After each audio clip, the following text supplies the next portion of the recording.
Assalamualaikum dan salam sejahtera. Saya Irish, pengacara PK Channel SK Pangkal Kala melaporkan untuk TVPSS. Hari ini 23 April, kita dapat menyaksikan Majlis Peluncuran Sekolahku Membaca Anjuran Pusat Sumber Sekolah SK Pangkal Kala. Hari ini juga diadakan aktiviti Jom Baca Bersama selama 10 minit melibatkan semua warga sekolah SK Pangkal Kala. Aktiviti ini diadakan bertujuan memupuk budaya membaca dalam kalangan pelajar dan warga sekolah. Program Sekolahku Membaca dirasmikan oleh Penolong Kanan Pentadbiran yang dalam ucapannya menekankan kepentingan membaca sebagai kunci kepada ilmu dan kejayaan masa depan. Pelbagai aktiviti menarik turut diadakan sepanjang program ini sehingga akhir Jun 2026. Antaranya pertandingan mewarna kulit buku, pertandingan sudut bacaan terbaik, hadiah peminjam buku terbanyak, resensi buku dan pencarian tokoh nilam. Mari kita saksikan.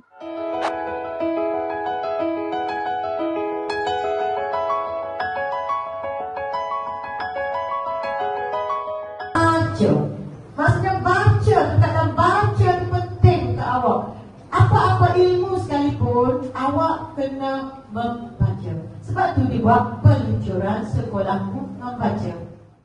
Okey, dengan lafaz Bismillahirrahmanirrahim, saya merasmikan peluncuran Sekolahku Membaca peringkat Sekolah Kebahasaan Pangkal Kala. Okey, sekian, terima kasih.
Assalamualaikum Cikgu, bolehkah beri pendapat pada program hari ini?